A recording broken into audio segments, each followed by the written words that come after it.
This is the San Francisco 49ers Report. Chase Sr. here with you. And as always, no matter where you are, how you're tuned in, thank you so much for making today's show a part of your day.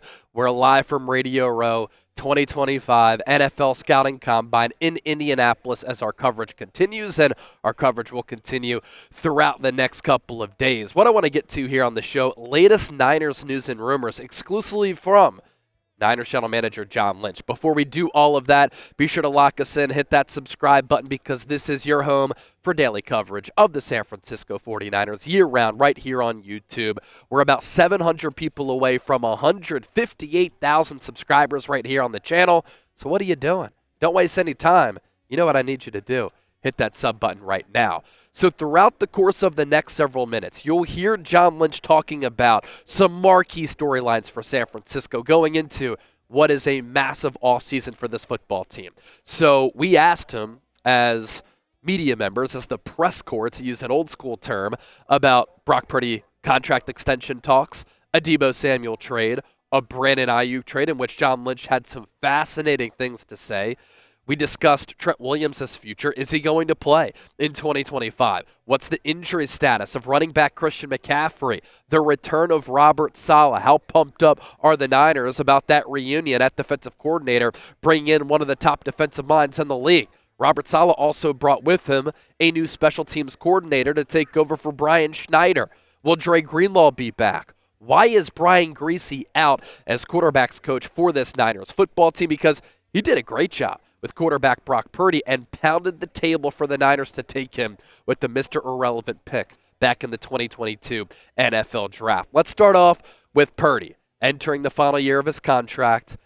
Throughout the duration up to this point of his rookie deal, he's been one of the best bargain deals in the National Football League. He's played elite football. He's put up some really good numbers. In 2023, top 5 in MVP voting, led the Niners to back-to-back NFC Championship game appearances as the starter, and a trip to Super Bowl 58 against the Kansas City Chiefs. And now he's looking for a contract extension. Where are we with those extension talks? Here's what John Lynch had to say, and at the end you'll hear that he said something interesting and of note. Nothing is a guarantee. I wonder how you feel about that. Yeah, we have started negotiations. We're talking. I won't go into negotiations like always is our stance. Want Brock to be our quarterback as long as we're here and beyond, and we'll leave it at that. I think the final thing, there's no guarantees that we get something done, but my experience has been when both sides are motivated, there's ample opportunity to do so, and we've been able to do that. So now, of course, oftentimes in a setting like this, coaches and general managers won't speak in a definitive way about subject matters like this. They'll always kind of beat around the bush. I call it coach speak or general manager speak. I think the Niners get a deal done with Brock Purdy, because if they don't, what's the alternative? Is he going to play under the final year of his contract? That could lead to a holdout. He's played very good football for San Francisco, and so I expect Purdy and the Niners to come to an agreement on a contract extension. The big question is, what's the average annual value going to be? Is it going to be $50 to $60+ million per year? And what's that guaranteed number going to be as well? One of the huge storylines this offseason for the Niners, the firing of defensive coordinator Nick Sorensen. He was clearly in over his skis as a rookie DC for this ball club. And it's the Niners bringing back Robert Saleh, who was such an elite defensive mind for the Niners from 2017 to 2020. He used that experience and that resume to take that Jets head coaching job, and the Niners really put on a full court press to bring him back. Of course, it was never a guarantee that he was going to return to the Niners, because he had a head coaching interview with the Jacksonville Jaguars. It looked as though he was going to get that job because Liam Cohen backed out. Then he did a U-turn, and there was that huge reverse where he took that secret meeting with the Jaguars, and after it looked as though he was going to get a bag from the Tampa Bay Buccaneers to return as OC, he got the head coaching job with Jacksonville. Saleh never ended up interviewing with the Las Vegas Raiders, and so that led to him coming back to this coaching staff under Kyle Shanahan, one of the top most elite defensive minds in the NFL. And you can tell by this answer, John Lynch is happy to have him back. It's awesome to have Saleh back. Felt like he never left, to be honest. You get very close with folks when you work with them as much as we do. And Saleh brought a great deal when he was last here. I think he's even better now with the experiences he's had. And it's a welcome sight to have him back. The energy that he brings, the expertise that he brings, the leadership he brings. We're very happy to have Robert and his growing family. That has grown quite a bit since Lee last left. I think number 8 on the way. And happy for Sanaa and Robert. And we love their family. We love what Robert brings. And I remember meeting with him in my backyard when Kyle asked me, hey, I want you to interview this guy. I think he'd be a great DC for us. And he had me from that moment on. The hiring of Saleh, one big coaching domino to fall for San Francisco this offseason. The other, Kyle Shanahan moving on from Brian Schneider as special teams coordinator, hiring Brant Boyer. And get this, Saleh helped to recruit and bring Boyer, one of the most respected special teams coordinators in the NFL, to the Niners because Boyer survived 3 different regime changes with New York because of how highly he's viewed as a special teams coordinator. And here's what John Lynch had to say about the influence that Saleh played in bringing Boyer from the Jets to the Niners to try to improve what was last year the worst special teams unit in the NFL. I think he was a great reference. We had a lot of good special teams interviews. It's not something you look forward to doing every offseason. But we had an opportunity. Kyle was kind enough to let me or ask me to sit in a lot of them to meet with a lot of really talented people. And, Brant was a guy that the people who we hold in high regard in the special teams world, everybody kept saying he was in that list of people we should talk to. Like it helped to talk to Robert. It helped to talk to guys like Jeff Ulbrich, who worked with him. And then, most of all, to sit down, hear his vision for our special teams group and get his thoughts. And he's been a great contribution already. And another big offseason storyline in a host of big offseason storylines for this football team after that disappointing 6-11 season. What is the future of future Hall of Fame offensive tackle Trent Williams? He's 36 years old. Niners redid his deal, making him one of the highest paid offensive tackles in the game after the market reset. Injury-plagued season in 2024. A big reason why that Niners offensive line really struggled. If Trent Williams doesn't return to this team, that offensive line would be in a very precarious spot. The good news is, though, John Lynch said that Trent Williams will be back, and he's motivated to get back on track and to have a good year in 2025. Trent's playing, and he's ready. And I think he's really motivated to come back. And, when you're that's rarefied air that Trent lives in. And when you're a player that has experience playing at those heights, you don't want to play unless you're playing at that level. And I think that's where Trent's at. And I think we're going to see a real motivated Trent Williams to come back and have a great year. And that's a good thing for us.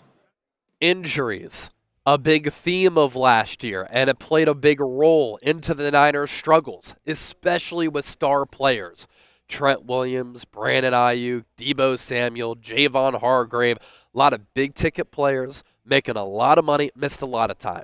That includes, of course, Christian McCaffrey, who in 2023, top 5 in MVP voting, NFL Offensive Player of the Year, more than 2,000 all-purpose yards. He had the bilateral Achilles tendonitis, came back, didn't look good. Then against Buffalo in the snow, started to look and show shades of the 2023 McCaffrey. Then he suffered that weird PCL injury. What is the health status of one of the top offensive playmakers in the NFL? He's doing great. Christian's doing really well. And, I think was real frustrated with the way last season went and doing everything in his possible as he did in preparation for last year. And we're hoping CMC's out there and going to have a tremendous year. If he's healthy, he will have a tremendous year. That's just what he does. Important update as the Niners offense looks to get back on track, and McCaffrey could be taking part in some offseason practices. Deebo Samuel requested a trade during his end-of-the-season meeting with Kyle Shanahan. He's coming off the worst year of his career. He was out of shape. The numbers were down. The numbers did not lie to us. The eye test did not lie to us. John Lynch, after the year, did say, we're not in the business of trading away good players. But his tune on that has kind of changed because he said this week, we plan to honor that Deebo Samuel trade request And it looks as though Deebo, one of the top offensive players in the history of this organization, a special unicorn, one-of-one player, is going to be elsewhere next year. Yeah, still not interested, Grant, but along those lines of the financial constraints and some conversations we've had with Deebo, it's something, we've been forthright with that. We're on good terms with Deebo. I think, he's asked for a fresh start, and, I think we're going to honor that.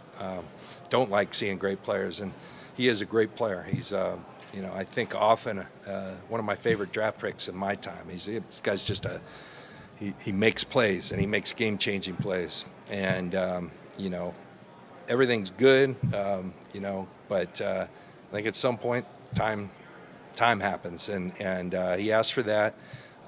We don't always, there's contracts and things, but, it probably makes sense. So we're at least allowing him to look, and we're having conversations. We'll see where that goes.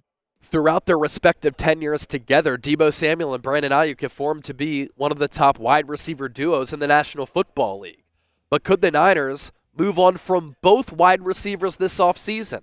John Lynch had said, we plan to honor that Deebo trade request. And then I asked him about the report from Diana Rossini that multiple teams are poking around about the interest of Aiyuk, and John Lynch did not shoot down a Brandon Aiyuk trade. See and hear it for yourself. Yeah, that typically happens with really good players. I remember, I think 2 years ago, having similar conversations. You get calls, and you always listen to calls. And, I think since Kyle and I've been here, we've been, certainly a top 5, I believe, number 2 cash spending team. In the last 5 years, I think or 4 years, going into the 4th year, I think we're the 4th highest cash spending team. So at some point, you have to reset a little bit, or at least recalibrate. You can't just keep pressing the pedal, and I think there's some good that can come out of it. We need to get younger. I think we're the oldest team in football, trying to make a run at the deal last year, and I think it's good to constantly get younger. Our draft class last year was a great move towards that. We'll have 4 picks in the top 100. If the comp picks happen like we see it, that's always a calculation. We'll have 10 picks overall, and we're excited about adding more youth to a great core of players that we already have. And when I heard Lynch expand on that and go into further detail, I was thinking to myself, am I tripping? Or did he not shoot down the possibility of trading Brandon Aiyuk this offseason? I hadn't slept for the previous 2 nights, so I wasn't sure, am I tripping or not? Then I went back, listened to it again, and I was like, wow, he didn't shoot it down. And that quote and what Lynch had to say has now today become a huge storyline in Indianapolis at the NFL Combine on this Thursday, February 27th, and we'll certainly see what happens with BA. John Lynch said it himself. We need to get younger, and we need to reset the salary cap a little bit. Now, the Niners do have big moves and decisions to make in free agency. Dre Greenlaw is going to be a marquee free agent. Will he be back? Lynch said here, we'd love to bring him back, but as always, it's going to come down to the number financially. Those guys are fantastic players. Of course, we have interest in bringing them back, and we'll work our tails off to try to make that happen. Whether it does, can't tell you that, but I think in the near future here, things are kicking off. So, yeah, we've been in contact with them, and their representatives will continue to be. I'd love to see Greenlaw come back to this team, the enforcer, the leader, the engine of that Niners defense, but injury concerns are a big concern, especially coming off that torn Achilles. Really, outside of 2022 and 2023, he's been an injury-prone player. You can't pay too much for a player who has some of those injury concerns, in my opinion. But if the Niners can bring him back at a good number, I'd love to see him team up once again alongside Fred Warner, because they form to be one of the top linebacker duos in the NFL. The Niners value that position. Robert Saleh specifically does as well. We talked earlier about some of the major coaching staff changes. Robert Saleh reunion, Brant Boyer as special teams coordinator. There was a lot of coaching news that dropped earlier this week. In particular, Brian Griese, quarterbacks coach for this team over the last couple of years, a big advocate of Brock Purdy, pounded the table for the Niners to take him with the Mr. Irrelevant pick in the 2022 draft, and a big player as far as Purdy's development is now no longer with this coaching staff. Mick Lombardi has been elevated to quarterbacks coach, and there was some chatter. Did he get fired? What happened there? From John Lynch and Matt Barrows reported this as well, it just seemed as though Griese, who's made a lot of money as a player, a lot of money as a broadcaster, simply just didn't want to coach any longer. So Griese, when he committed, kind of an outside the box thing that Kyle, had always had, thought of Griese, man, he'd be a great coach. And he approached him. I think Griese was in a different world, and he had given it some thought on the front end. And at the time, he gave us a 3-year commitment. He's a very principled guy.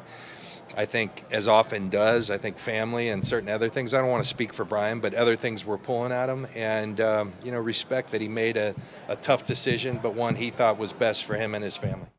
There is certainly a large contingent of Niners media members here. I'm looking at KNBR. They're live right now. NBC Sports Bay Area is putting in that work. Grant Cohn, David Lombardi, myself, we're all here covering this football team, and we're giving you great coverage. That's specifically why you got to subscribe to this channel right here. This is the 49ers Report. If you're still watching, give me a real one down below, and we'll catch you soon.